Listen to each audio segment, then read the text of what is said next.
అద్వైత ప్రకరణము మాండూక్యోపనిషత్తు ఇది. దానిలో మనం 10వ కారిక దాన్ని చెప్పుకుంటూ వస్తున్నాము. సంఘాత స్వప్నవత్ సర్వే ఆత్మమాయా విసర్జితా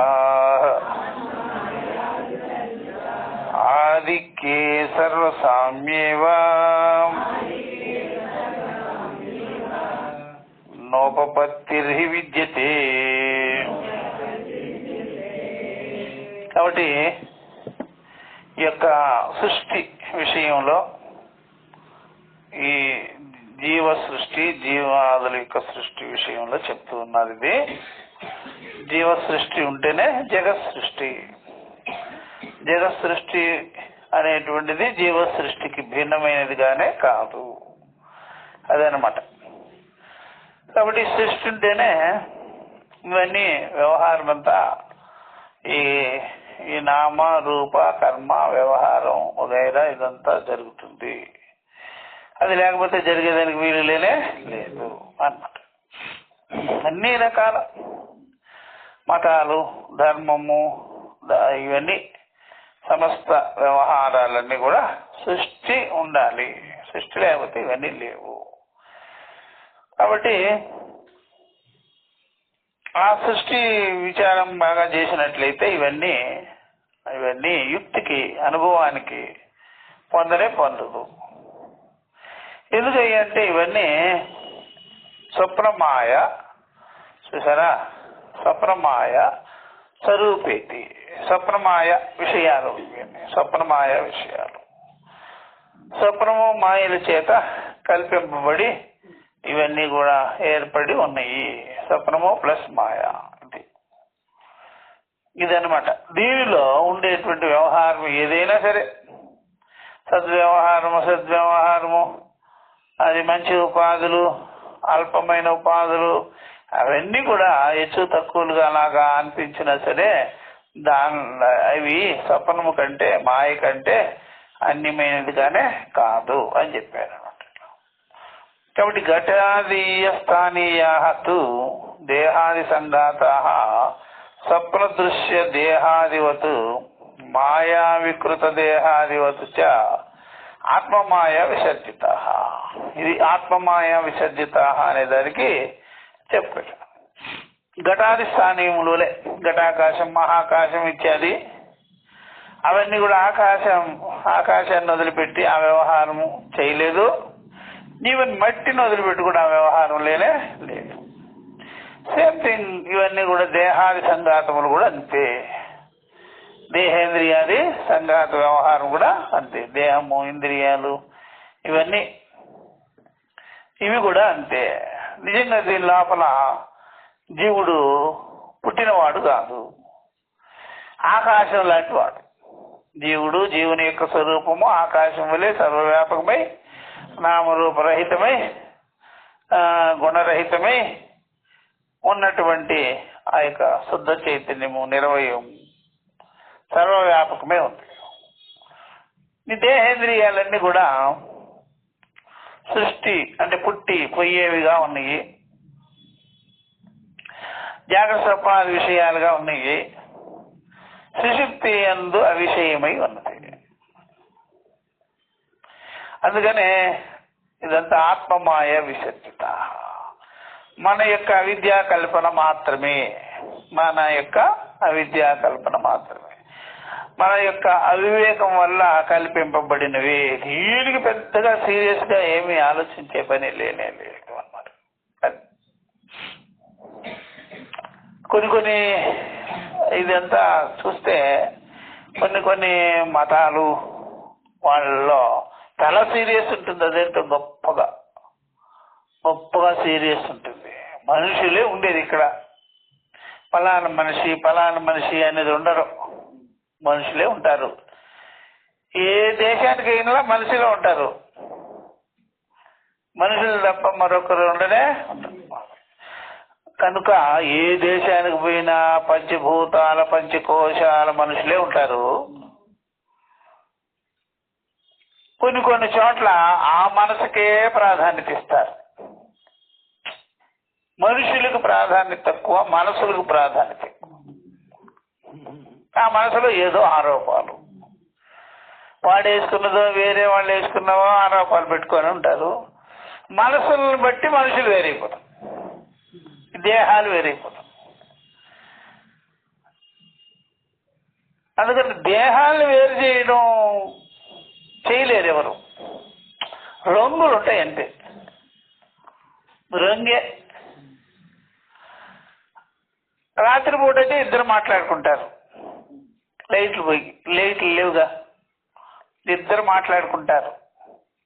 లైట్ వేయగానే రంగులు కనిపిస్తాయి, ఎరుపు, నలుపు, తెలుపు.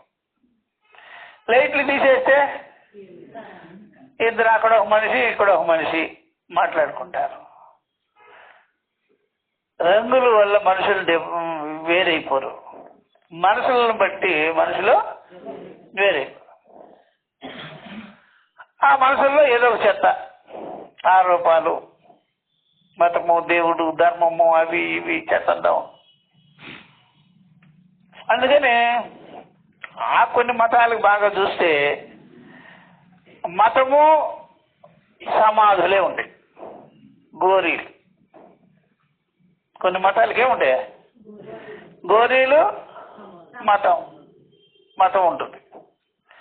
ఫలానా వాటి మతము గోరీ. అట్లాగా మనకి ప్రపంచం మీద 2 పెద్ద మతాలకి గోరీ మతం ఉండేది. ఇక్కడ మనకు గోరీలే.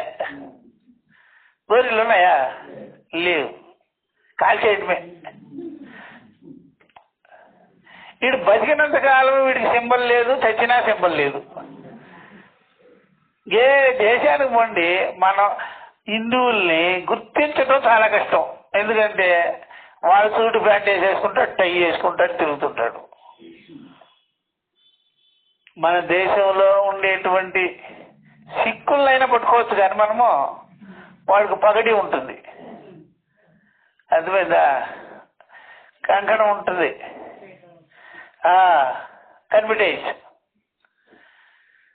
వాడిని. మిగిలిన వాడు తప్ప మిగిలిన హిందువులు ఉన్నారు కదా, అసలు గుర్తించలేవు. ఎందుకని మన వాళ్ళు ఎన్ని వేషాలు వేస్తారు చూడండి. పెళ్ళిళ్ళు వచ్చినప్పుడు సూటు ప్యాంటు మామూలుగా కనిపించరు, ఉంటారా?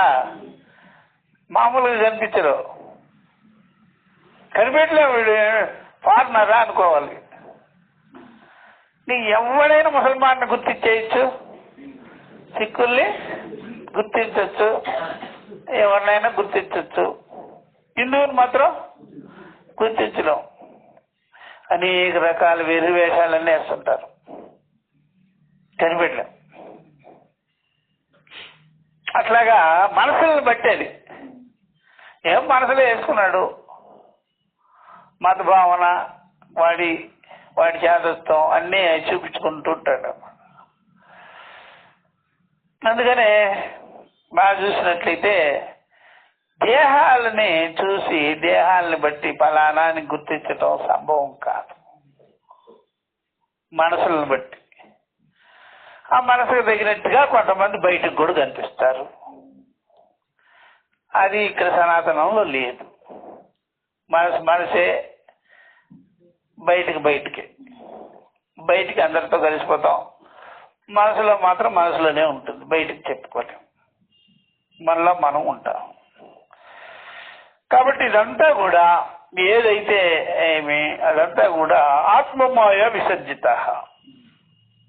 అదంతా కూడా మన మాయే, మన మనసు మాయే. ఆత్మ ఎందుకు కల్పింపబడినటువంటి మనసు, ఆ మనసు యొక్క మాయే. ఈ అధ్యారోపితం వల్ల ఏర్పడింది ఇదంతా వ్యవహారము అని తెలుసుకోవచ్చు. అందుకని స్వప్న దృశ్య దేహాధిపత్, మాయా వికృత దేహాధిపత.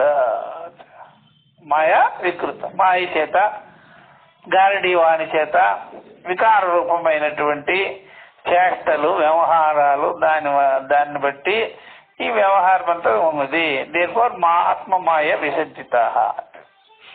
ఆత్మన మాయ అవిద్య. ఆత్మ యొక్క మాయ ఏమిటంటే అవిద్య. అంటే ఈ ఆత్మ సాక్షి స్వరూపము, దాని యందు మనస్సు, అంతఃకరణము, అభిమానం, దేహేంద్రియ సంఘాత అభిమానము, అది కూడా ఆత్మే. అదేమాత్మ అంటే ఆరోపితమైన ఆత్మ, అధిష్టానము యందు ఆరోపితమైన ఆత్మ, మూలము యందు ఆరోపింపబడిన ఆత్మ. ఇంకా అదే మూలం అన్నమాట ఇది కల్పనకి, ఆరోపాలకి, అవిద్యకి. కాబట్టి ఆత్మన మాయ అవిద్య, ఆత్మ యొక్క మాయ, ఆరోపింపబడిన మాయ, అదే అవిద్య. మాయ అవిద్య ఒకటే అన్నమాట. తయా ఈ ఆత్మమాయ చూసారా, అవిద్యా కల్పిత మాయ ద్వారా ప్రత్యపిస్థాపిత, ఇవన్నీ ఏర్పడినవి, ఇవన్నీ కల్పింపబడినవి, ఎస్టాబ్లిష్ అయినవి అన్నమాట. అది నిజంగా కాదు, నిజం కాదు. సహా నా పరమార్థత సంతి అర్థ. అది నిజమైనది మాత్రం, పరమార్థమైనది మాత్రం కానే కాదు. కాదు. వివేకం చేయనంత వరకు ఆ విధంగా అనిపిస్తుంది, జ్ఞానం కలిగినంత వరకు అలా అనిపిస్తుంది, జ్ఞానం కలిగిన వెంటనే మటుమాయం అయిపోతుంది అన్నమాట. ఏది ఆధిక్యం అధిక భావ తిరిగ్ దేహాపేక్షయా దేవాధికారీకరణ సంఘాతానాం యది వా సర్వేషాం సమతా ఏవ న ఏషాం ఉత్పత్తి ఉపపత్తి సంభవ సద్భావ ప్రతిపాదికో హేతు విద్యతే నా అస్తి అన్నది. కాబట్టి ఈ విషయంలో బాగా చూస్తే ఆత్మ యొక్క మాయ అవిద్య, దాని యొక్క కల్పన వల్లనే ఈ దేహములో ఈ దేహేంద్రియ సంఘాత వ్యవహారము, బ్రహ్మ మొదలుకొని పిప్పీలకు పర్యంతమైనటువంటి వ్యవహారము అవిద్య చేత కల్పింపబడి ఉన్నవి, ఆ విధంగా చెప్పబడినవి. అంటే యథార్థం మాత్రం కాదు, యథార్థం మాత్రం కాదు. అవిద్యాకాలే చూసారా, అవిద్యాకాలే అవిద్యాకాలంలో తోచేవి, అవిద్యాకాలంలో తోస్తాయి. కాబట్టి ఈ పశుపక్షాది దేహములతో మనం చూసినట్లయితే, పోల్చుకున్నట్లయితే దేవతలు వారి దేహములు, వారి మహిమలు గొప్పగా ఉండవచ్చును. కానీ నిజంగా చూస్తే అవన్నీ కూడా కల్పింపబడినవి. దానిటి వాడు బంగారు నాణ్యాల్ని కల్పన చేస్తాడు, దానిటి వాడు బంగారు నాణ్యాలను కూడా ఆ విధంగా చూపిస్తాడు. అలాగే వెండి నాణ్యాలు, లేకపోతే ఇతడి నాణ్యాలు, మట్టి నాణ్యాలు, కాగితాలు, రూపాయి కాగితాలు అన్ని చూపిస్తాడు. అవన్నీ కూడా గారడీలో అంతర్గతం. దాంట్లో ఎక్కువ తక్కువ ఏమి లేదు, అంతా గారడీ వాని యొక్క మాయ అనమాట. బంగారు నాణ్యాలు కూడా మాయే, అవి ఏవైనా మట్టివైనా కాగితాలైనా అన్ని కూడా మాయ. అందుకని ఆ యొక్క అవిద్యా కల్పితమైన సృష్టిలో బ్రహ్మ మొదలుకొని పిపీలకు పర్యంతం అవంతా కూడా అవిద్యా విషయమే గాని, మాయా కార్యమే గాని, అక్కడేమో సద్విషయం అనేది లేనే, అదనమాట. గొప్పది ఏం లేదు ఇక్కడ అట్లా. కాబట్టి ఇవన్నీ చూసినట్లయితే ఆ ఇంద్రియ సముదాయములు ఇవన్నీ కూడా ఒకదానికొకటి, వాటి మహిమలు, వాటి కార్యములు గొప్పగా అనిపించవచ్చినవి. కానీ నిజంగా చూసినట్లయితే ఇవన్నీ కూడా దేహములే, ఇదంతా నామరూపాలే, ఇదంతా మాయా విషయాలే, సమానమే అని చెప్పిస్తుంది. సమానమే ఇదంతా. దీంట్లో ఏమో శ్రేష్టమైనవి ఏమి లేనే, అవిద్యా కార్యత్వాత్ అనమాట. ఇదంతా అవిద్యా కార్యము గనుక, ఇదంతా మాయా కార్యము గనుక దీంట్లో హెచ్చు తక్కువలు ఏమీ లేనే లేదు అన్నమాట. లోకంలో మనం అలాగ అనుకుంటాం, ఇది శ్రేష్టమైనది, ఇది శ్రేష్టంగానిది, ఇది గొప్పది, ఇది తక్కువది అనేది ఏమిటనే కాదు. ఏదైనా శాలిగ్రామే విష్ణు బుద్ధి అనేది ఆరోపణ జరిగితే అది ఏ దేవత అయినా పవర్ఫుల్ ఏం దేవత కాదు, పవర్ఫుల్ ఏం దేవత కాదు. అన్ని కూడా శాలిగ్రామే విష్ణు బుద్ధే. ఏ దేవత అయినా పవర్ఫుల్ ఉత్కృష్టమైనది ఏమీ ఉండదు. అర్థమైంది? అన్ని కూడా అన్నీ కూడా శాలిగ్రామ విష్ణు బుద్ధి వలె అవన్నీ ఆవాహన పలికినవే గాని, ఆరోపింపబడినవే గాని, భావింపబడినవే గాని అక్కడ ఉన్నవి ఏమీ లేనే. స్వయంభూ ఏమి లే. స్వయంభూ అనేది ఏమీ లేదు. సో కల్పితమే ఉన్నది. సో మాయా కల్పిత. శాస్త్రీయం కూడా, శాస్త్రంలో చెప్పబడింది కూడా ఇలా కల్పించుకో, ఇలా భావం చేసుకో అనే చెప్పి ఉంటారే గాని స్వయంభూ అనేటువంటిది ఏమి దేవత వగైరా ఏమీ లేలే. దెయ్యాన్ని ఆవాహన పలికినా సరే ఆవాహనమే, దేవతని ఆవాహన పలికినా ఆవాహనమే, రెండూ కూడా సమానమే. అందువల్ల ఇక్కడ ఆధిక్యం అంటూ ఏమీ లేదు. అది తెలుసుకోవాలి. చాలా మందికి లోకంలో తెలియదు ఇది గొప్ప దేవతల్లో కల్లా ఇది గొప్ప దేవత అనేది ఏమి అట్లా ఏమీ లేనే. అట్లా ఏమి లేదు. సర్వ దేవతలు సమానమే.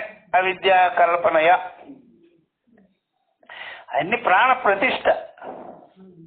ప్రాణ ప్రతిష్ఠ అంటేనే, ప్రతిష్ఠ అంటే తెలిసిపోద్ది కదా. కల్పన అనే శరీరాల్లో ప్రాణ ప్రతిష్ఠ ఉండదుగా. చూసారా, శాలిగ్రామాదులు ఎందే కదా శరీరాదులు ఎందు ప్రాణ ప్రతిష్ఠ ఉండదో ప్రాణంతోనే వస్తాయి. ప్రాణంతోనే వస్తాయి. అట్లా కాబట్టి ఆ ప్రాణంతో వచ్చినవన్నీ కర్మఫల రూపంగా వస్తాయి, అవిద్యా రూపంగా వస్తాయి. చూసారా, ప్రారంభ కర్మను మోసుకొని వస్తాయి.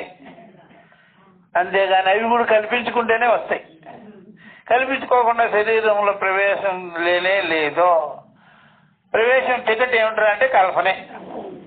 నేను ప్రవేశించాలనుకుంటున్నాను ఒక జన్మలోకి, ఒక శరీరంలోకి అంటే నువ్వు టికెట్ తెచ్చినావా? ఏం టికెట్ అంటే కల్పన చేసినావా అని అర్థం. కల్పన చేస్తేనే శరీరాల్లోకి ప్రవేశన. నిర్వికల్పంగా ఎవరు ప్రవేశం తగదు. నిర్వికల్పంగా నువ్వేంటి ప్రవేశం చేసేది? ఏదో కల్పన చెయ్యి. ఏ శరీరం కావాలి, నువ్వు ఏం పెట్టుకున్నావు వాసనలో, ఆ వాసనామయమైనటువంటి టికెట్ ఉంటేనే, టోకెన్ ఉంటేనే ప్రవేశం. వాసనామయమైనటువంటి టోకెన్ లేదనుకోండి ప్రవేశము. బ్రహ్మ మొదలుకొని పిపీలక పర్యంతం ఏ దేహంలో కూడా ప్రవేశ అనర్హతి, ప్రవేశం లేదు. అదే నువ్వు వాసనామయమైనటువంటి టికెట్ తెచ్చుకో, అప్పుడే ప్రవేశం. ఏదో సంకల్పం చేయాలిగా. సంకల్పం చేయకుండా పూజ అయినా చేయలేముగా. ఎలా చేస్తావు అన్నమాట. కనుక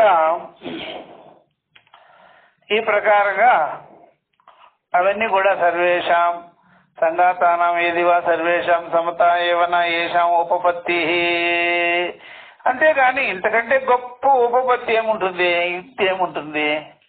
గొప్ప ఉపపత్తి అంటే హేతు, కారణం, యుక్తి ఏముంటుంది? కాబట్టి అన్నీ కూడా అవిద్యామయమే. అన్ని కూడా ఏంటి? ఉపపత్తి సంభవ. సద్భావాన్ని ప్రతిపాదించే హేతువే నాస్తి. సత్తు అని చెప్పే హేతువు లేదు ఇక్కడ. అన్ని కూడా అవిద్యా కల్పితం అని చెప్పేదానికి హేతు ఉంది. ఇదంతా కూడా ఆత్మమాయ విసర్జిత, మమ మాయ విసర్జిత అనే ఉంటుంది అనమాట. ఎందుకంటే హి యస్మాత్, ఎందుచేతనగా తస్మాత్ అవిద్యాకృత ఏవా. ఇది అండర్లైన్ చేసుకోవాల్సింది. అది క్లియర్ చెప్పారు ఆయన. ఎందుకంటే ఈ కారణం వల్ల అంటున్నాడు. తస్మాత్ అవిద్యాకృత ఏవా న పరమార్థత సంతి ఇది అర్థ అని చెప్పేసినాడు. ఇదంతా కూడా అవిద్యా కల్పితం వల్లనే గాని ఇదంతా సంభవము. అవిద్యా కల్పితం మాత్రం చేతనే సంభవము, పారమార్థికంగా నా సంభవ. పారమార్థికంగా కాదు. అవిద్య కల్పితం. సృష్టి అంతా ఏదైనా అంతే. ఇంత విషయం పెట్టుకొని మన వాళ్ళు బయటికి చెప్పుకోలేకపోతున్నారు. చెప్పేవాళ్ళు కూడా కరువు. ఇదంతా అవిద్యరా అని చెప్పరు ఎవరికైనా. ఈ ప్రపంచంలో కొంతమంది ఇదంతా అవిద్య అని వినకపోవచ్చు, కానీ మన సనాతనంలో ఉండేవాళ్ళు వింటారుగా. నువ్వు సనాతనానికి చెప్పనక్కర్లా, వాళ్ళకి చెప్పు పోయి. సనాతనానికి అన్నీ తెలుసు. ఏ రకమైన ద్వైత ఉపాసనలు కర్మోపాసనలు చేసినా, కర్మోపాసనలు అంతా ద్వైతమే. వీళ్ళకి ఎట్టకేలకి రిజల్ట్ మాత్రం అదే. ఎట్టకేలకి రిజల్ట్ మాత్రం ఉద్వాసన పలకాల్సిందే. కర్మోపాసనలకి ఏం చేయరా, ఉద్వాసన పలకాల్సిందే కదా. అన్ని ఉద్వాసన పలకాల్సిందే కర్మోపాసనలకి. ఇది వీళ్ళకి తెలుసు, నువ్వు చెప్పవలసిన పనిలే. ఇతరులు ఉన్నారు కదా ప్రపంచంలో చాలా మంది పెద్ద మతాలను, నువ్వు చెప్పు, వాళ్ళకి చెప్పు పోయి. వాళ్ళకి కావాలి వాళ్ళు తెలుసుకోవాలి. ఎందుకని ఆ విద్యా కార్యాన్ని వాళ్ళు గట్టిగా పరమార్థం అని వాదించేదానికి, ఇతరులతో దెబ్బలాడేదానికి ఉన్నారే, వాళ్ళకి చెప్పి బుద్ధి చెప్పి, అది వాళ్ళకి అంత టెన్షన్ అక్కర్లే, వాళ్ళకి అంత టెన్షన్ పడినక్కర్లే వాళ్ళకి. ఇక్కడ మనకి ద్వైతంలో కర్మోపాసనలకు టెన్షన్ లేదు. టెన్షన్ ఉందా? వాళ్ళకి పెద్ద టెన్షన్ ఉంది. బీపీలు పెరిగిపోతున్నాయి. అందుకని వాళ్ళకి చెప్పి ఇదంతా కూడా అవిద్య చేత కల్పింపబడినవి అని చెప్తే మత పిచ్చి తగ్గుతుంది, ద్వైత పిచ్చి తగ్గుతుంది. అందుకని ద్వైతం పిచ్చి ఎక్కువ పెరిగే కొంది ద్వైత ప్రపంచ వ్యవహారం కదా, తాత్కాలికమైన వ్యవహారం, అది ఒక సిస్టమేటిక్ గా జరగదు. మధ్యలోనే గొడవలు వస్తాయి. ఏదైనా పెట్టుకున్నాము కొంత వ్యవహారము, ఒక దానికి టైం బియ్యం ఉంది, ఎక్స్పైరీ డేట్ ఉంది, ఆ కాస్త అయినా జరగాలిగా సరిగ్గా. ఆ కాస్త కూడా తలకిందలు చేసేస్తుంటారు ద్వైత పిచ్చి వల్ల. ద్వైతంలో అంత పిచ్చొద్దు, అంత టెన్షన్ పెట్టుకోవద్దు, అది మనకు తెలియటుంది. ఇక్కడ మనకు అట్లా లేదు. ద్వైతం మీద పిచ్చి లేదు. ఇదంతా ఆరోపించుకున్నాము, తర్వాత అపవాదం అయిపోతుంది. మాకు స్టెప్ బై స్టెప్ చాలా తెలుసుకోవాల్సింది ఉంది అని మనకి రిజల్ట్ అదే వస్తుంది. మరి పెద్దలే చెప్తారు, చేసింది ఇంతవరకు చాలు, ఇంకా ముందుకు పో అంట. మరి ఇతరులకు లేదే ఈ ప్రపంచంలో, అందుకని వాళ్ళు తెలుసుకోవాల్సి.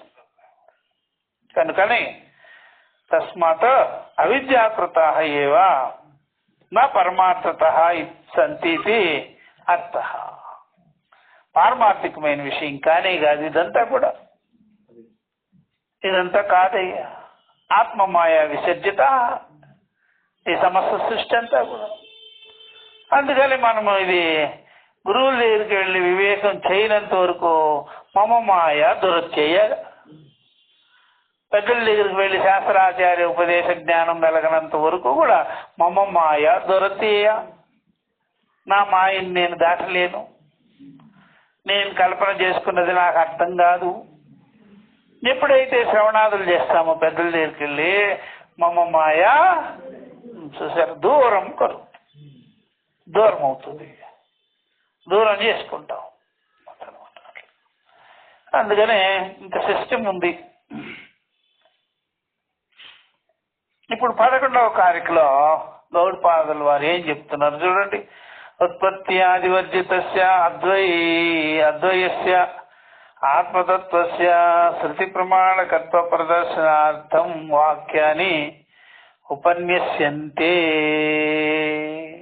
అని ఇక్కడ ఏమంటున్నారంటే, ఉత్పత్తి ఆది వర్జితస్య అద్వయస్య, ఈ అద్వయ స్వరూపమైనటువంటి ఆత్మతత్వం ఏదైతే ఉందో అది ఉత్పత్తి ఆదుల సృష్టి స్థితి లయ అది రహితమై ఉన్నది, వర్జితమై ఉన్నది.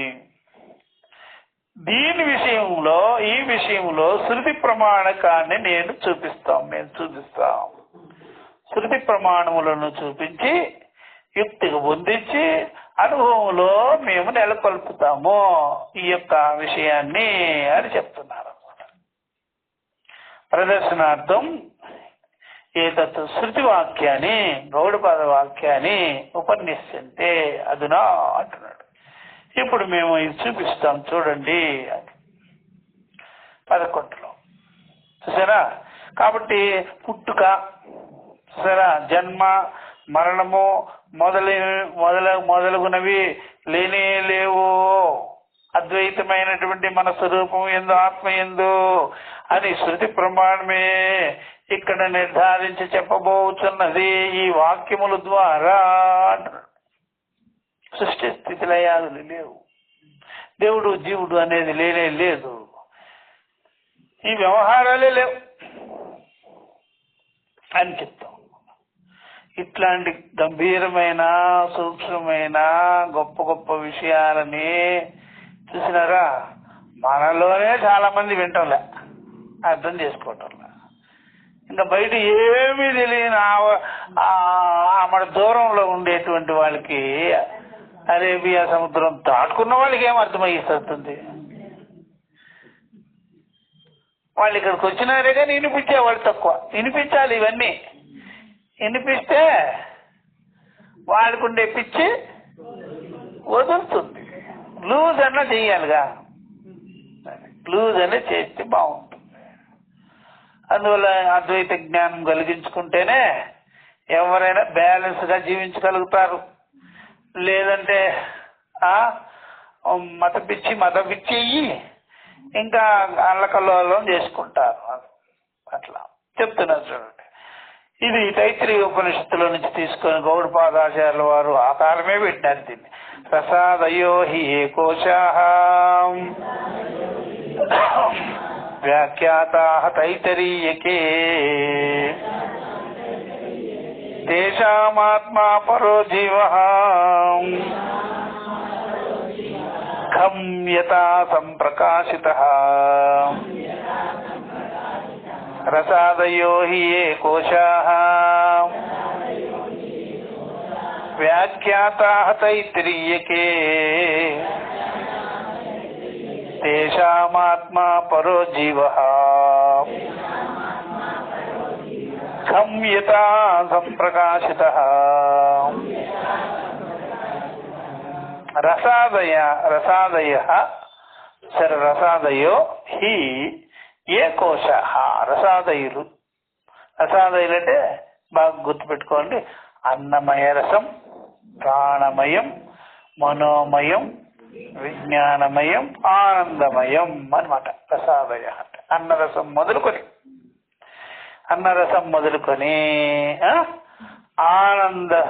ఆనంద స్వరూపం, ఆనందరస పర్యంతం మొత్తం కలిపి ఆయన రసోవై సహా రసస్వరూపుడి, ఆయన అనుభవ స్వరూపుడై ఆయన అనుభవిస్తున్నాడు.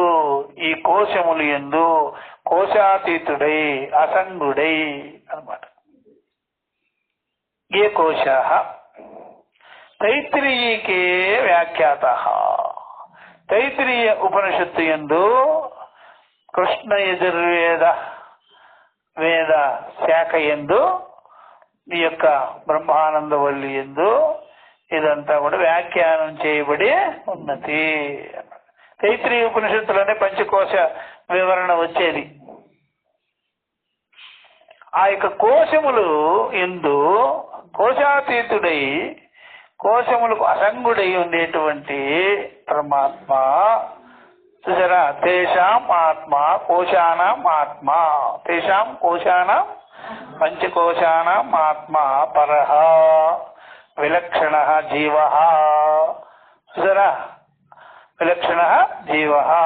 అందువల్ల ఆనందమయ అధిష్ఠిత, ఆనందమయ కోశ అధిష్ఠిత, బ్రహ్మపుచ్ఛం ప్రతిష్ట. ఇది బ్రహ్మపుచ్ఛం ప్రతిష్ట. అయితే ఆనందమయ కోశానికి చూసారు, పుచ్ఛం బ్రహ్మ, పుచ్ఛము యందు ఆధారముగా ఉన్నాడైన విలక్షణంగా బ్రహ్మ. పరో జీవ పరబ్రహ్మ. చూసారా, ఖం యథా ప్రకాశిత. చూసారా, ఖం యథా ప్రకాశిత, గుహాయాం ప్రకాశిత.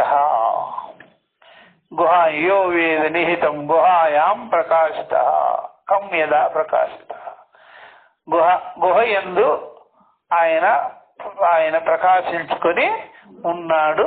ఈ విషయాన్నే తైత్తిరీయోపనిషత్తు యో వేద నిహితం గుహాయాం పరమే వ్యోమన్ సో ఓస్నుతే సర్వాన్ కామాన్ సహా అని చెప్పి ప్రతిజ్ఞానమనంతం బ్రహ్మాని జరా కమ్యత ప్రకాశిత సంప్రకాశిత అని చెప్పేసి తైత్తిరీయోపనిషత్తులో అన్నమయము ప్రాణమయము మొదలైన కోశములు ఏవైతే వివరించబడి ఉన్నదో కల్పిత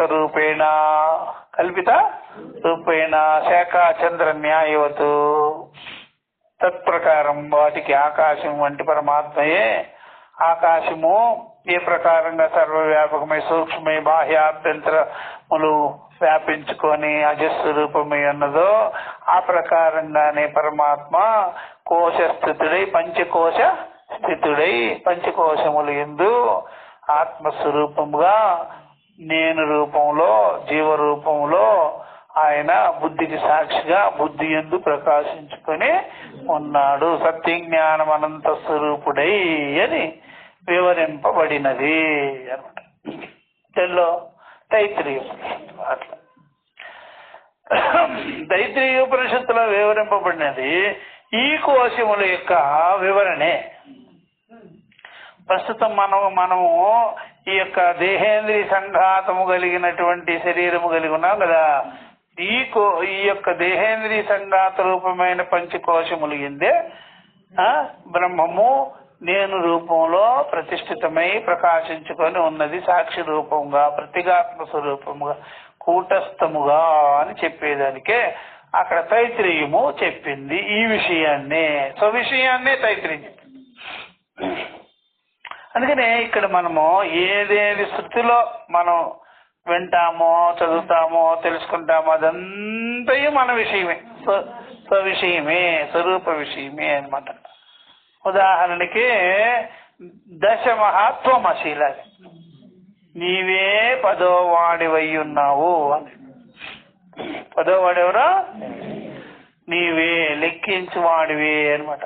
9 మందిని లెక్కించేవాడు పదోవాడు. కాబట్టి ఈ 9 అనేటువంటి సంఖ్య ఉంది, అదంతా కూడా చూసారు పంచకోశములు.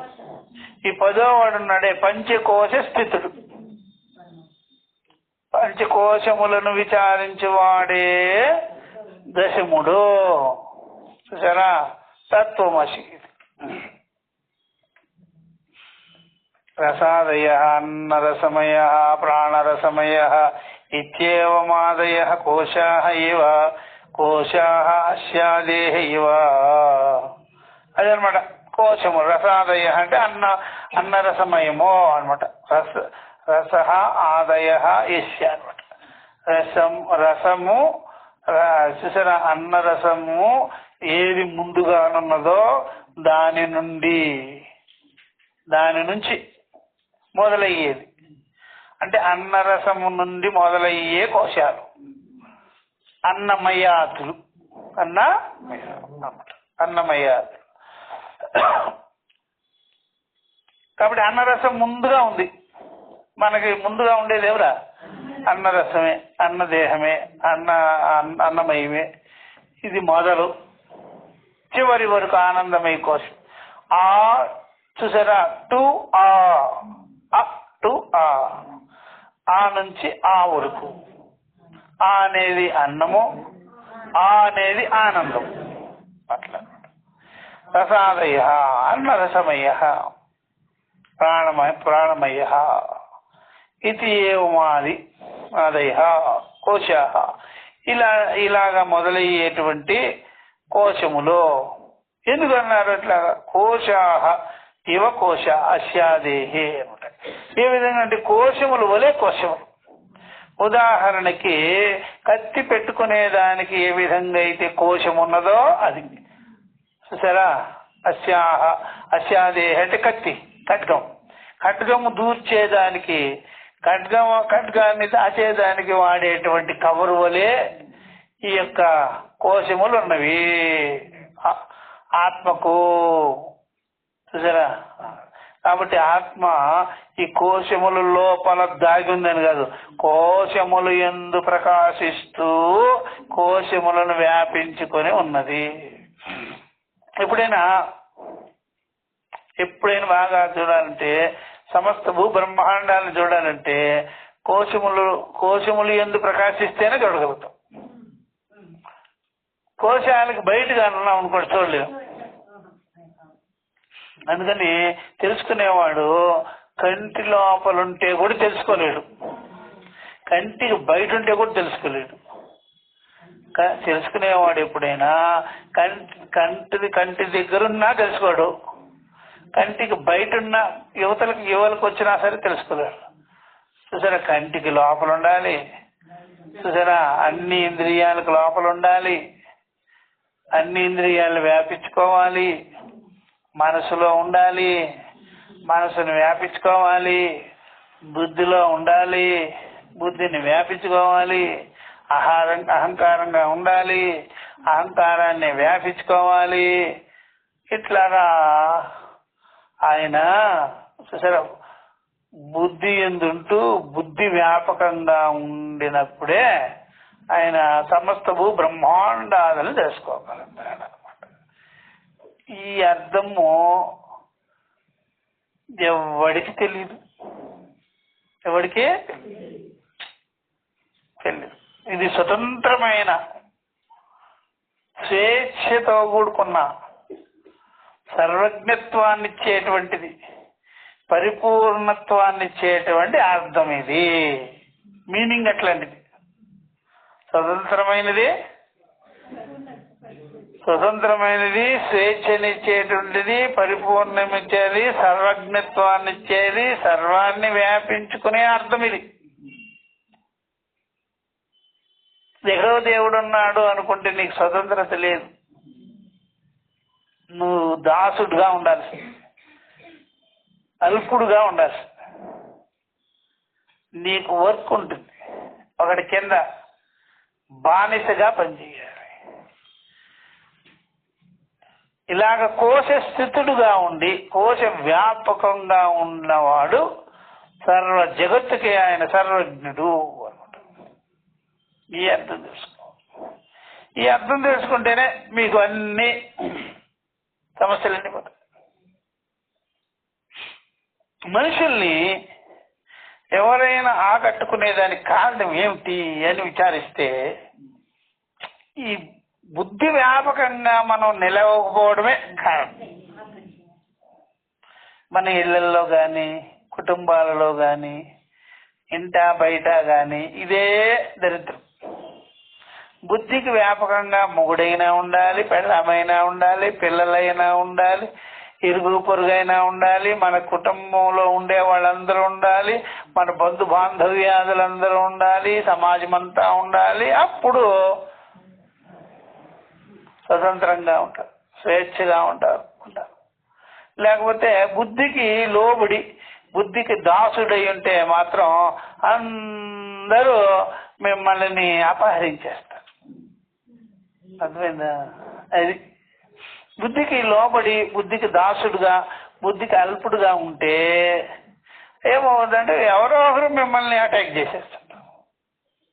అది మనలో ఆల్రెడీ భావదాస్యం అంటే వ్యభిచారం వచ్చేస్తుంది.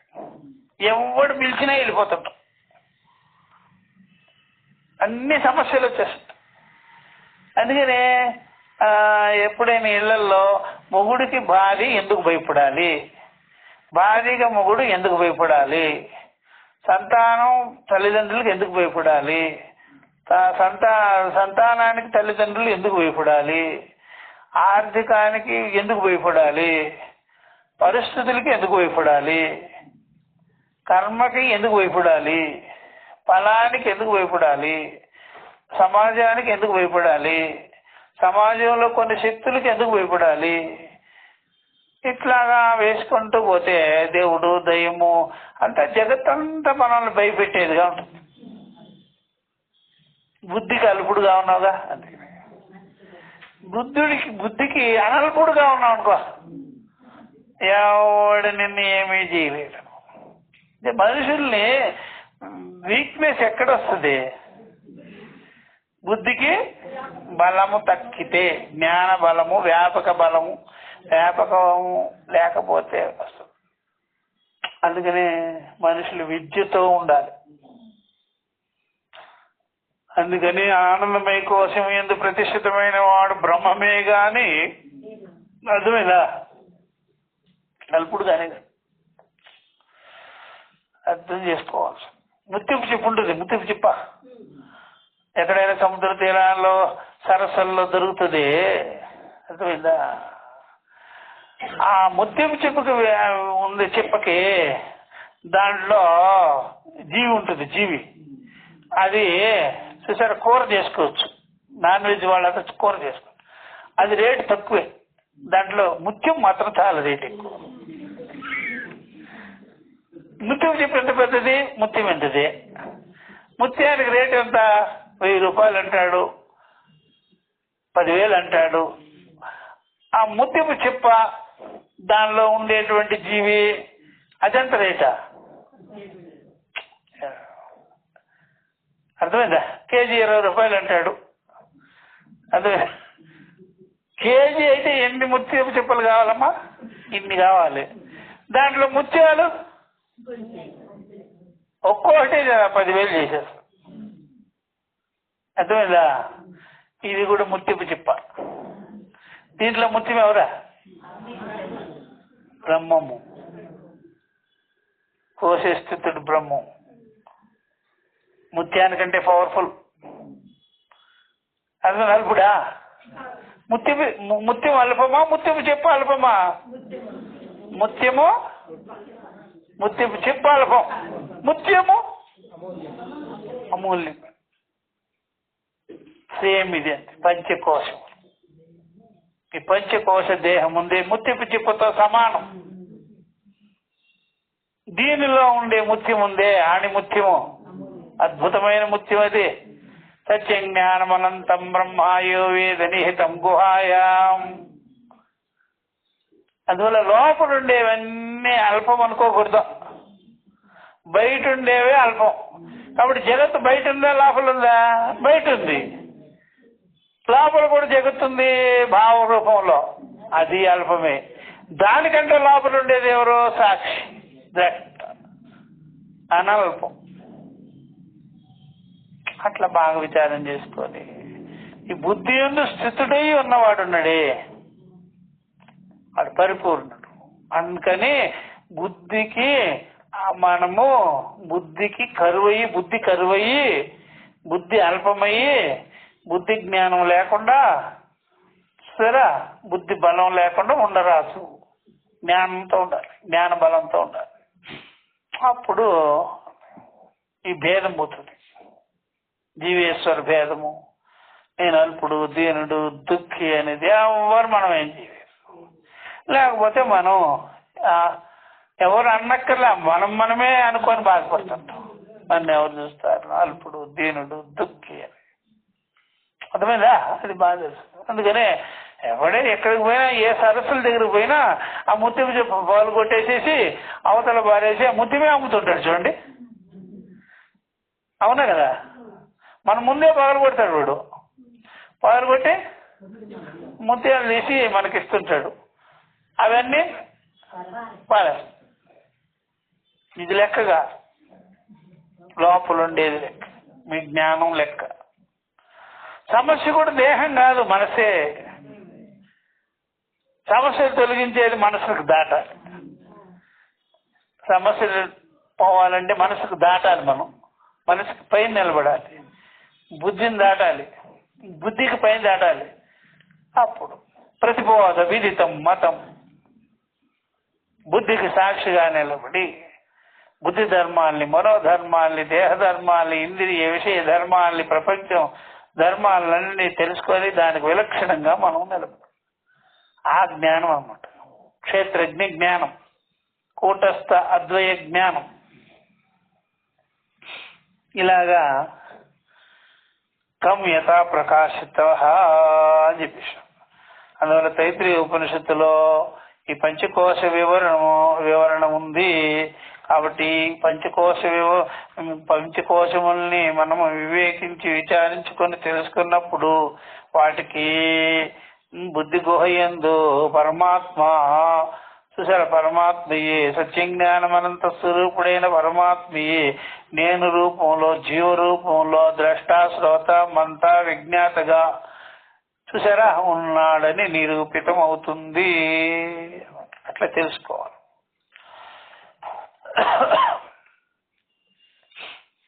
కనుక ఇలాగ చెప్పారు. రసాదయ అన్నరసమయ ప్రాణమయ ఇత్యేవమాదయ కోశా ఇవ కోశా అస్యా దేహైవ. చూసారా, అంటే ఆ ఖడ్గాన్ని పెట్టినటువంటి కోశము కవర్ ఎలాగుంటుందో, సంచి ఎలాగుంటుందో, తిత్తి ఎలాగుంటుందో అలాగా ఇదొక తిత్తి, ఇదొక కోశం, ఇదొక కవరు. దీనిలో ఉన్నటువంటి చూసారా సాక్షి స్వరూపుడైన బ్రహ్మమే మూలం అన్నమాట.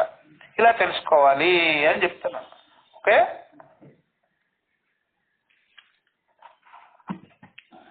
క్లాసులో వెళ్ళాను కాబట్టి ఇలాగా బాగా తెలుసుకోవాల్సింది. ఉత్తరోత్తరస్యాపేక్షయా బహిర్భావాత్, ఉత్తరోత్తరానికి దాని అపేక్షతో మిగిలినవన్నీ బయటవే.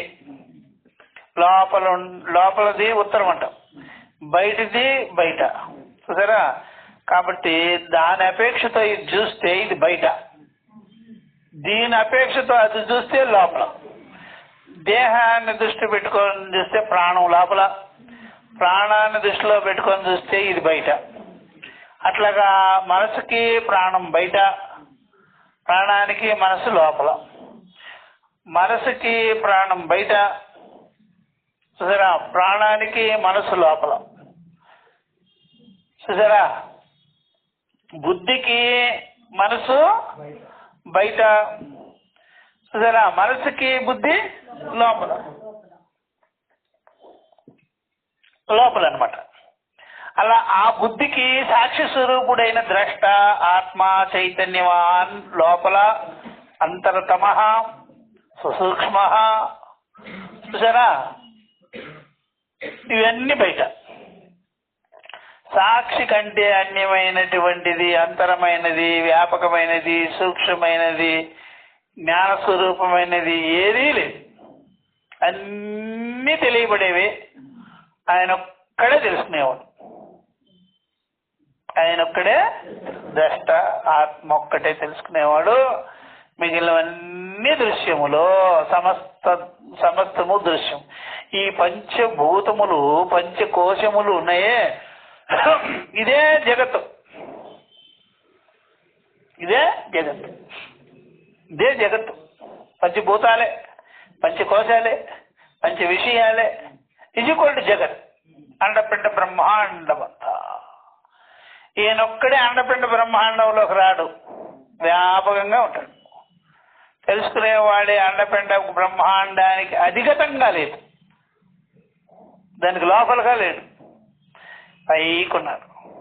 ఊర్ధ్వం, పైకి ఉన్నాడు, వ్యాపకంగా ఉన్నాడు. చూసారా, అట్లా బాగా తెలుసుకోవాలి. చాలా మంది ఈ అర్థాలు తెలియక, ఈ ఉపనిషత్ అర్థములు తెలియక సొల్లు వాగుడంతా వాగుతుంటారు. ఇదంతా భూమి ఆకాశములను సృష్టి చేసినటువంటి మా దేవుడు అంటాడు. నువ్వెప్పుడు చూసినావురా? నువ్వెప్పుడు చూసినావు? చూసినారా? భూమి ఆకాశాలంటే సృష్టి చేసేసినాడంట. భూమి ఆకాశాలు మనకు దృశ్యంగా ఉన్నది, నేను ద్రష్టగా ఉన్నా. నా స్వరూపమే భూమి ఆకాశాదులకి చూసారా వ్యాపకంగా ఉన్నది. ఏదన్నా సొల్లు చెప్పుకొని బతికేస్తూ ఉంటారు జగత్తులో. గోరీ కట్టేంత వరకు, గోరీ కట్టేసిన తర్వాత అయిపోద్ది, తర్వాత దాని మీద ప్యాక్ వేస్తుంటారు అందరు. ఇవన్నీ గోరీ బతుకులు. కాబట్టి ఇవన్నీ విచిత్రమైన మాటలు. భూమి ఆకాశములు సృష్టి చేశాడు. ఇదంతా సృష్టి చేసేసినాడు. ఏమో చూసి వచ్చినట్టుగానే ఇదంతా అర్థం కానప్పుడు ఇదంతా అబద్ధపు మాటలు, సొల్లు మాటలు. అర్థమైతే నువ్వు నోరు మూసుకుంటావు. ఇదంతా కల్పనగా ఉంది, ఇదంతా నా మెలకువ కళల్లో ఉంది. అర్థం కానంత వరకు ఇలా వాగుతూ ఉంటారు. కాబట్టి ఈ యొక్క పంచకోశ స్థితుడికి ఈ పంచకోశములు, అండపిండ బ్రహ్మాండములు, సృష్టి స్థితి లయాదులతో కూడుకున్నవి ఇవన్నీ ఆయనకి దృశ్యం. ఆయన ఈ యొక్క సృష్టి స్థితి లయాదులకి ఆయన పైనే ఉన్నాడు, వ్యాపకంగా ఉన్నాడు అన్నమాట. ఎవరు? ఆత్మ, ద్రష్టాత్మ. సరే, అది ఎవరంటే నాకంటే వేరు కాదు, నేనే. ఈ నేను కంటే ఆనక మాట్లాడేవాడి కంటే వేరు కాదు. ఇప్పుడు పంచకోశ స్థితుడైన ఆత్మ ఈ యొక్క మాట కంటే వేరుగా లేడు, మనసు కంటే వేరుగా లేడు, చూపు కంటే వేరుగా లేడు, పంచ ఇంద్రియాల కంటే వేరుగా లేడు, ఈ స్థూల దేహానికంటే వేరుగా లేడు, ఈ చూసే దానికంటే కూడా వేరుగా లేడు. ఎందుకు వేరుగా లేడంటే ఆయన ఏంది ఇదంతా అందుకంటే వేరుగా లేడు అనమాట. అది బాగా తెలుసుకోవాలి. ఇలాగా ఈ ప్రకారంగా ఉత్తరోత్తరస్య అపేక్షయ బహిర్భావాత్ పూర్వపూర్వస్య, ఈ పూర్వపూర్వం అంటే ముందు ముందుగా ఉండేవన్నీ, మన ముందు ఉండేవన్నీ పూర్వపూర్వం. ఈ పూర్వం కంటే వెనకాల ఉండేదంతా, పైన ఉండేదంతా ఎవరు? ఉత్తరోత్తరం. కాబట్టి ఉత్తరోత్తరము పూర్వపూర్వం. ఉత్తరోత్తరం అంతా కూడా లోపలిది, పూర్వపూర్వం అంతా బయటిది. అట్లా అనమాట. పూర్వపూర్వస్య వ్యాఖ్యాత విస్పష్టంగా చెప్పబడింది, వ్యాఖ్యానం చేయబడింది. ఇవన్నీ ఎక్కడయ్యా? ఆఖ్యాత తైత్రీయ శాఖ ఉపనిషత్ వల్యాం ఆనందవల్యాం ఈ ఆనందవల్లిలో ఇవన్నీ కూడా చూసారా శాఖాచంద్ర న్యాయం వలె చెప్పబడింది. శాఖాచంద్ర న్యాయం అంటే తెలుసు కదా మీకు. అరుంధతి నక్షత్రాన్ని చూపించేటప్పుడు ఈ శాఖ దానిపైన అలాగా అన్నమయ కోశం లోపల అంటే మేము ప్రాణమయ కోశమా కాదు, ప్రాణమయ కోశానికి లోపల అని బుద్ధిని జరుపుతూ పోతారు. ఇప్పుడు మనకు బుద్ధిని జరపవలసి వచ్చింది, అర్థమైందా? ఇట్లా గురువు శాస్త్రము మన బుద్ధిని జరుపుతారు. మీరు జరిగి రాలా, ఒక్కసారిగా ఏమయ్యారా? పైనుంచి పడేవాడు ఇంకా వాడికి స్టెప్స్ ఉండవు, పైనుంచి దూకేవాడికి స్టెప్స్ ఉండవు, కింద నుంచి ఎక్కేవాడికి స్టెప్స్ ఉంటాయి. అర్థమైందా? పైనుంచి దూకేవాడికి, నూతిలో దూకేదానికి కూడా స్టెప్స్ ఎక్కర్లా, డామ్ దూకుతాడు. పైన కొండ మీద నుంచి దూకేదానికి కూడా దూకేస్తాడు అంతే. ఎక్కేదానికి ఎవరైనా సూసైడ్ చేసుకునేదానికి స్టెప్స్ దిక్కుంటూ రారు, పైన ఎక్కుతారు, దూకుతారు అంతే. డామ్. అర్థమైందా? మేడ ఎక్కాలనుకోండి స్టెప్స్ ఎక్కుతారు. అట్లా అనమాట. అందుకని మనమంతా ఎప్పుడు మనం దూకేసినాము. అర్థమైందా? సూసైడ్కే దూకింది, ఆత్మహత్య చేసేసుకున్నారు అందరూ. ఎవరెవరా? ప్రతి ఒక్కరు బొమ్మ మొదలుకొని పీలిక పర్యంతం ఆత్మహత్య చేసుకుంది, సూసైడ్ చేసుకున్నారు అందరం. ఎక్కడి నుంచి? బ్రహ్మే మొదటి సూసైడు, వాడే సూసైడ్ చేసుకున్నాడు. తర్వాత మిగిలిన వాళ్ళందరూ చేసుకున్నారు. పిపీలిక పర్యంతం సూసైడ్ లో ఉన్నది. ఇప్పుడు ఈ సూసైడ్ నుంచి తప్పించాలి గురువు శాస్త్రము. చూసారా, మనల్ని ఆత్మహత్య దోషం నుండి తప్పించాలి. ఇప్పుడు ఆత్మహత్య చేసుకున్నాం మనం, ఎందుకంటే అనాత్మభావం కలిగించుకున్నాం. అర్థమైందా? నిజమే. ఒకసారి నేను అలహాబాద్ యూనివర్సిటీలో ఒక ఒక ప్రోగ్రాం జరుగుతుంటే వెళ్ళా. అలహాబాద్ యూనివర్సిటీలో అప్పుడు ఈ రజనీష్ అనే ఆయన లెక్చర్ ఉంది అక్కడ. ఎదురు విందాం లేని పని విన్నా. అప్పుడు ఆ స్టూడెంట్స్ అంతా చూసి నేను ఇప్పుడు వచ్చాను ఇక్కడికి, ఇప్పుడు ఈ స్టూడెంట్స్ అంతా చూస్తుంటే నాకు చాలా ఆశ్చర్యంగా ఉంది, అంత డెడ్ బాడీలు అలాగా కూర్చున్నాయి, డెడ్ బాడీలు కూర్చున్నాయట. అందరూ ఈ ఆడియన్స్ అంతా డెడ్ బాడీలే అని చెప్పేస్తున్నాడు. అర్థమైంది? ఎందుకని? ఒక్కడికి సరైన జ్ఞానం ఉంటే కదా. అర్థమైందా? అందరికి ఏముందా?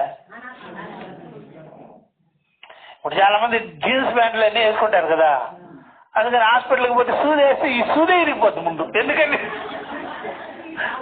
అంత గట్టిగా ఉంటుంది కదా అది, సూది వంగిపోవడం. వీళ్ళు దోమలు కూడా కుట్టడం వల్ల. ఎందుకని? దాని ముక్కు కూడా వంగిపోతుంటే. సేమ్ శరీరాలు కూడా ఎట్లా కానీ లోపలికి పోతే వస్తూ ఒక్క విషయం కూడా లోపలికి పోదు, వినరు, తెలుసుకోరు. ఎందుకనే? జీన్స్ ప్యాంట్ లాగా ఉన్నాయి శరీరాలు కూడా. మందం, తోలు మందం అంటారు కదా, తోలు మందం, ఇంద్రియాల మందం, మనసు మందం, బుద్ధి మందం. అర్థమైందా? అందుకని గురు శాస్త్రముల యొక్క ఉపదేశాలను వంగిపోతున్నాయి. అందుకే ఆ మాట పట్టుకొని ఆయన ఉంటాడు, డెడ్ బాడీలు అంతా కూర్చున్నారేంటి, ఇక్కడ కూర్చొని పెట్టారేంటి. అర్థమైందా? అలాగే బ్రహ్మ మొదలుకొని పిపిలికి పర్యంతం కోశాలలోకి జంప్ అయినారు కాబట్టి ఎవ్రీబడి సూసైడ్ చేసేసుకున్నారు, అందరూ చచ్చిపోయారు నాయన. ఇప్పుడు గురు శాస్త్రంలో ఏం చేయాలి? వెళ్ళి ప్రాణ ప్రతిష్ఠ చేసి లేపాలి. ఒక్కొక్క కోశం తప్పిస్తే మేల్కొంటూ ఉంటారు, వెయ్యాలి, ఇప్పుడు బతికించాలి. చూసారా? ఇలాగా ఒరే నువ్వు ఈ కోశం కాదురా అంటే వెనక్కిపోతాడు, ఒరే నువ్వు ఈ కోశానికి సాక్షిగా ఉన్నావురా అంటే మళ్ళీ ఇంకా వెనక్కిపోతాడు. ఇలాగా అంచెలంచెలుగా ఒక్కొక్క కోశము నుండి బుద్ధిని జరిపి జరిపి జరిపి ఆనందమయ కోశం ఎందుకు ప్రతిష్ఠితం చేస్తే గాని నేను బ్రహ్మమై ఉన్నాను, ఈ కోశాలకు సాక్షిగా ఉన్నాను అంటాడు. ఆ అబ్బాయి ఇప్పుడు మేలుకున్నాడు రా వీడు. ఇది వరకు సేమ్ థింగ్. చూసినారా? ఎప్పుడో విన్న విషయాన్ని నాకు ఎంత గుర్తో అట్లా ఎవరు చెప్పినా పెద్దలు టక్కుమట పట్టుకోవాలి మీరు. అర్థమైందా? మరేమనుకున్నారా? ఎవరు చెప్పినా ఏమిటి ఇలా ఎందుకు చెప్తున్నాడు అని విచారం చెయ్యాలి. ఎందుకు డెడ్ బాడీలు అన్నాను? డెడ్ బాడీలే ఉండేవి, డెడ్ బాడీలు తింటున్నాయి, డెడ్ బాడీలు తింటాయి కదా. ఇప్పుడు కోమాలో ఉండేవాడికి బోర్డు ఖర్చు రోజుకే. మరి అర్థమైందా? రోజు ప్రసాదం పెడతారు కదా సమాధులకి, బోర్డు ఖర్చు. ఎక్కడైనా సరే మక్కా మదీనాకు పోండి, తాజ్ మహల్ పోండి, అంత గోరీలే కదా, ఎంత ఖర్చు. అట్లా అనమాట. అట్లా దేవుళ్ళు కూడా అలా చేసేస్తున్నారు. దేవుణ్ణి ఎప్పుడైనా బతికిన వాడరా దేవుడు, సజీవ చైతన్య స్వరూపమని మనం ఎక్కడ కొలుస్తున్నాం అట్లా అనమాట. అక్కడ కూడా అంతే. ఎప్పుడైనా సరే ఒక శవం వస్తే చూసారా, హరిశ్చంద్రుడు అనుయాయులు ఉంటారు కదా చాలా మంది కాటికాపర్లు, వాళ్ళకి ఆ రోజు కళ్ళు అన్ని దొరుకుతాయి. వీళ్ళకి కూడా అంతే, అన్ని దొరుకుతుంటాయి. ఎందుకంటే దాని పేరుతో డబ్బులు పంచుకుంటారు, తింటారు. శవాలు చేసేస్తుంటే ఎట్లాగా, జీవితాల శవాలా అట్లా. కాబట్టి ఈ ప్రకారంగా ఇలాగ తైత్రీయ ఉపనిషత్తులో విచారించుకొని ఆనందమయ కోశ ప్రతిష్ఠితమైన బుద్ధి ఎందు సాక్షి స్వరూపమైనటువంటి ఆ యొక్క స్వరూపాన్ని విచారించుకొని అహమస్మి బ్రహ్మ అని తెలుసుకున్నప్పుడు మనమంతా చైతన్య స్వరూపులమై లేచిన వారు. అర్థమైందా? చైతన్య స్వరూపముగా లేచిన. ఈ అర్థం చెప్పేదానికే పరీక్షణ్ మహారాజు 7 రోజుల్లో ఆయనకు ముక్తిని కలిగించారు. ఇది ఆవిడ ఉండేది, ఒక బ్లావిట్స్కీ అని ఉండేది, థియోసఫికల్ సొసైటీలో బ్లావెట్స్కి అని పూర్వము స్థాపన చేసింది ఆవిడ క్రైస్తవుల్ని తెగదిట్టేసేది అనమాట. దుర్మార్గులు అంతా కాపీలు కొడుతుంటారు. ఈ పరీక్షన్ మహారాజు కథని 7th డే కింద వాడేసినారు వాళ్ళు. అర్థమైందా? యేసుక్రీస్తు 7th డే లేచెను అని. పరీక్షన్ మహారాజుకి 7 రోజుల్లో మోక్షం కలిగింది కదా. అది 7 రోజుల్లో మోక్షం కాదు, బాగా చూసుకోవాల్సింది. ఎప్పుడు 7 రోజులే ఉంటాయి మనకి, 8వ రోజు ఉండదు. అది సోమ, మంగళ, బుధ, గురు, శుక్రు, శని 7 డేసే ఉండేది. ఈ 7 రోజుల్లో ఏదో ఒక రోజు, అది 7 రోజులే కదా. అర్థమైందా? అది బాగా తెలుసుకోవాల్సింది. అట్లాగా ఈ ప్రకారంగానే ఇక్కడ ఈ యొక్క పంచకోశముల్లో నిద్రపోయేవాడిని, పంచకోశ అభిమానం కలిగించుకొని చావు పుట్టుకలతో కూడుకున్న వాడిని అనేవాడిని ఇలాగా లేపి నువ్వు ఈ పంచకోశాలకి ఆధారభూతమైనటువంటి సాక్షి చైతన్య స్వరూపుడివిరా అని చెప్తే అప్పుడు చావు పుట్టుకల నుండి బయటపడతారు, మేల్కొన్నారు. అట్లా అనమాట. లేకపోతే ఈ పంచకోశాల్లో ఉంటే వాడు ఏమనుకుంటాడు? తను చావు ముందు మాత్రం అనుకునేది నేను చచ్చేవాడిని అనుకుంటాడు. ముందు ఏమనుకుంటాడు ఎవడైనా? చచ్చేవాడిని చచ్చిపోతా అనుకుంటుంటారు. అట్లా తేషాం కోశానామాత్మాయేన ఆత్మనా పంచ అపి కోశాః ఆత్మవంతః అంతరతమేనా అన్నారు. కాబట్టి ఈ కోశములకు, పంచకోశములకు ఆత్మగా ఉన్నాను నేను, అనాత్మగా లేడు. పంచకోశములే నేను అనుకుంటే అనాత్మ. పంచకోశములు యందు నేను ఆత్మగానున్నాను అంటే చైతన్య స్వరూప సాక్షి ద్రష్ట. ఇది ఈయన ఆత్మన ఇట్టి ఆత్మ వల్లనే, ఇట్టి సాక్షి స్వరూపమైన ద్రష్ట స్వరూపమైన ఆత్మ వల్లనే పంచ అపి కోశాః, ఈ పంచకోశములకు కూడా ఆత్మవంతమైనటువంటి వ్యవహారం ఉన్నది. నేనున్నానంటున్నాడు. అన్ని కోశాల్లో ఏమంటున్నాడా? నేనున్నా, తెలుసుకొనుచున్నా, చూస్తున్నా. నేను పంచకోశాలకి నేను ఆధారమైన వాడిని, పంచకోశ రహితుడిని, పంచకోశ విలక్షణుడిని అనేవాడు. నేనున్నా అంటాడు. ఇదివరకు లేడా స్వామి అంటే నేను లేను అంటున్నాడు. ఇదివరకు నేను చచ్చిపోయేవాడిని, జీవుణ్ణి, దుఃఖిని, అల్పుణ్ణి అంటాడు. మరి పంచకోశముల్లో ఆత్మవంతుడుగా లేడు ఇదివరకు. పంచకోశములు ఎలా ఉన్నాడు? అనాత్మ రూపుడుగా ఉన్నాడు. చనిపోయేవాడిని నేను, అల్పుడు, దీనుడు, దుఃఖి, అవన్నీ బాధలే పాపం. ఇప్పుడు అలా లేదు, ఆ పరిస్థితి లేదు మనకే. కాబట్టి తేషాం కోశానామాత్మాయేన ఆత్మనా పంచ అపి కోశాః ఆత్మవంతః అంతరతమేనా, అన్నిటికీ కూడా నేను లోపలగా సాక్షిగా ఉన్నాను. కాబట్టి ఇవన్నీ కూడా ఆత్మవంతమై ఉన్నవి.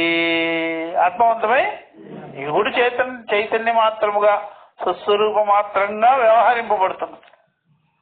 తెలుసుకున్నప్పుడు, తెలియనప్పుడు నేను చావు పుట్టుకలతో కూడుకొని సంసారిని, దుఃఖిని అని అనుకునేవాడు. ఇప్పుడు ఆత్మవంతుడై ఆయన ఉంటున్నాడు. ఈయన జీవన్ముక్తుడని ఏమన్నారు? నవద్వారపురీ దేహి నైవ కుర్వన్న కారయన్ అన్నమాట.